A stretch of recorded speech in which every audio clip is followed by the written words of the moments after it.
Brian, Steven, as always, talking movies, talking TV shows. Today, we are going to be discussing SpongeBob the Plankton movie on Netflix. Steven, grow up.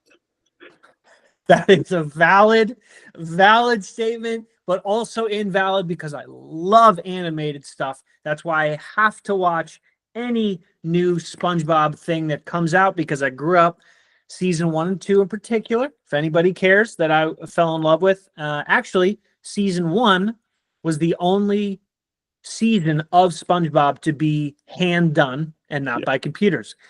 But with regards to SpongeBob movies, Brian, did you know that there have been 5 made? Only 5 SpongeBob movies? I was not expecting you to respond that way, but yeah, 5. There you go. I thought that they've been like pounding them out because there's been a bunch of and first off, I'm trying to think and rack my brain. I'm like asking myself, was SpongeBob my favorite, my number one, the goated animated show for me growing up? I even remember I didn't even call hamburgers. They were all Krabby Patties. I wanted, as a kid, my mom to make me a Krabby Patty, and I was obsessed with the show. And actually, I forget the name of it. I think they created as well, where there's moments of hyper realism in animation. Yes. And SpongeBob was one of the first on there. I know Courage the Cowardly Dog did it as well. But where they would hop in, and it was they broke their 2D to just this hyper realistic art, which was just always crazy. The artistry and the writing was just so smart and clever, and also so wholesome. There was this wholesomeness back then that SpongeBob, they're really teaching great values. And I think at the end of the day, why I always come back to animated movies as well, and I might that's just maybe the way I'm built, but I love these feel-good stories. I think that if you can find a way to tell a story that you can keep it PG and tell a good story still, that those are almost the strongest stories, because it's really easy to drop a couple swear words and flash a gun or smoke whatever and be like, oh, this is cool, and adding value. But to be wholesome and still tell a good story, it's dang, you really have to know what you're doing in order to execute. And almost in this kind of to segue into the movie, it's tough for me to see where SpongeBob is now. And it's tough for me to see him in 3D. And it's tough for me to see the design changes. And did they change his voice? Is he a different actor? Is it a different actor now? Well, so basically, I have a strong argument that I would make that basically after season 2, SpongeBob fell off a cliff, and apparently the creator, he's been killed and cloned. But apparently the creator didn't even want the show to go past season 2 or 3. And like you're saying, it's been hard to watch it. And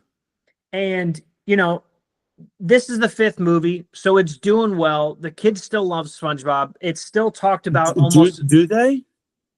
I think the young, very young kids. Now, we're not talking 13-year-olds. We're talking about 6, 7, 5, 8-year-olds. I think these kind of movies are that's who they're going for. And I think sorry, keep going. No, it's just I think they've made 5 movies. Not a single one, in my opinion, was worth any grain of salt. So I've got a little inside source, a little bit. So my fiance and we have a daughter as well, and she's 10, and she doesn't care at all about SpongeBob. I've tried to get her to watch it several times. She doesn't care at all. She liked Bluey. she liked Bluey in the past. That's like she was in on Bluey. I think that they're on to different stuff. I don't know if like kids care and even really know about SpongeBob of new generations. I think that that might be our thing. And I think it's just like I don't know if they're like I would love to see numbers on like new viewership because I almost felt like they should have just like kept it going for like the way it was and try to stick with us almost more so like or just end it like like these things are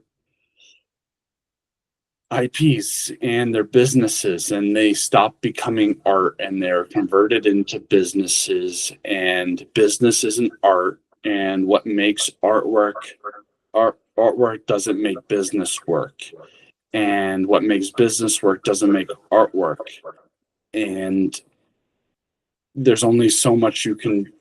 I don't know if I believe that necessarily. I think that there is a way to maintain both. It's definitely tough, but it's just tough to see the 3D. It just like feels different to me. It feels like dead. It feels.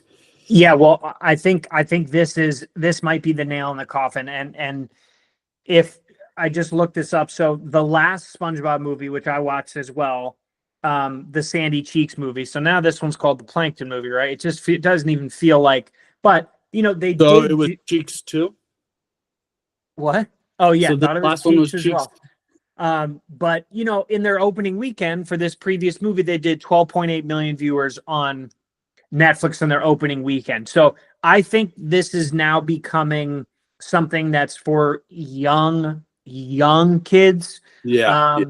But And, agreed. I just overall, it's yeah, maybe for young kids, for the children of the kids that used to watch it. sure, absolutely sure. And I was disappointed. I'm not gonna lie, I wasn't expecting anything good. I didn't mind the Play-Doh-esque animation of it. So that was kind of cool where I felt like I could just poke them and it would indent on the Yeah. characters. I thought that was relatively unique.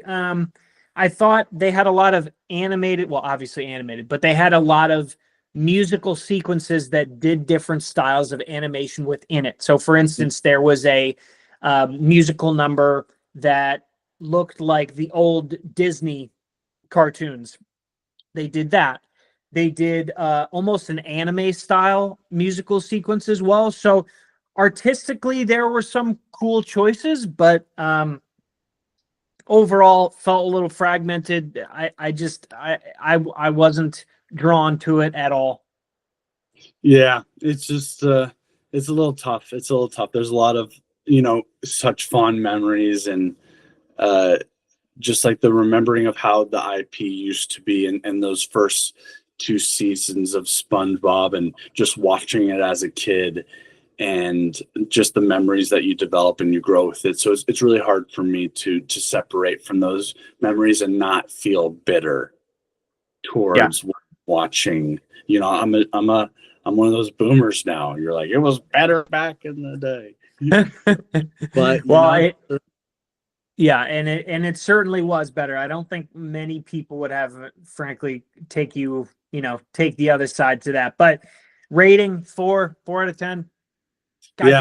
I think really young kids will like it because it's got a lot of colors and there's some funny moments and all that. But would I suggest it to anybody? No.